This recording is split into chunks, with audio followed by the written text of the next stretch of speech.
एक बार की बात है, एक लड़की किसी गांव में रहा करती थी। उस लड़की का नाम था संगीता। उस लड़की के माता पिता नहीं थे, इसलिए वह अपने चाचा और चाची के घर रहा करती थी। उसके चाचा और चाची की खुद की एक लड़की भी थी। वह जितना अपनी लड़की को प्यार करते थे, उतना ही वह इस बेचारी संगीता से नफरत करते थे। उनकी लड़की का नाम था गीता। चाचा और चाची इस बेचारी संगीता को सारा दिन काम करने को कहते थे। संगीता सुबह सबसे पहले उठती। सुबह उठने के बाद वह घर का सारा काम करती थी, छोटे काम से लेकर बड़े काम तक। जब वह सारा काम कर लेती, तब जाकर उसकी चाची उठती थी। चाची उठने के बाद संगीता के ऊपर खूब चिल्लाती और उसके काम में कमी गिनती। फिर भी संगीता उनसे कुछ ना कहती।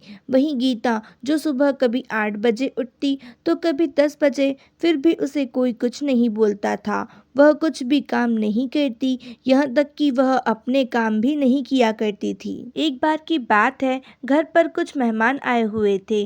संगीता ने सारा खाना बनाया, लेकिन गलती से खाने में थोड़ी सी कमी हो गई। इस पर संगीता की चाची को बड़ा गुस्सा आ गया। चाची ने सजा के तौर पर उसे घर से भगा दिया। संगीता बहुत रो रही थी। वह कह रही थी कि चाची, आपके अलावा मेरा कोई भी नहीं है, मैं कहाँ जाऊँ और क्या करूँ। फिर भी चाची ने उसकी एक बात ना सुनी और उसे घर से बाहर कर दिया। संगीता घर से बाहर होने के बाद जंगल का रास्ता चुना। वह जंगल में चलती गई। शाम के समय वह जंगल के बीच में पहुंच गई। जंगल के बीच में उसे एक झोपड़ी दिखी। संगीता मदद के लिए उस झोपड़ी में गई। उस झोपड़ी में एक बूढ़ी औरत थी। उस औरत ने लड़की से पूछा, तुम कौन हो और कहाँ से आई हो। इस पर संगीता ने अपनी सारी बात बता दी और रोने लगी। बूढ़ी औरत ने कहा, जिसका कोई नहीं होता है, उसका ऊपर वाला होता है। बूढ़ी औरत ने उस लड़की को अपने झोपड़े में रख लिया। वह लड़की उस बूढ़ी औरत का सारा काम किया करती थी।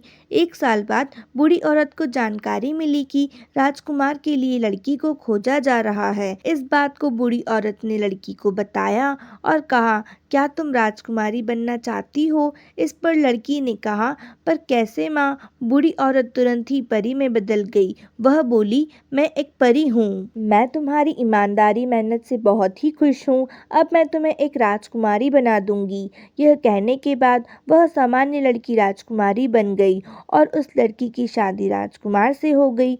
वही संगीता के चाचा और चाची गरीब हो गए।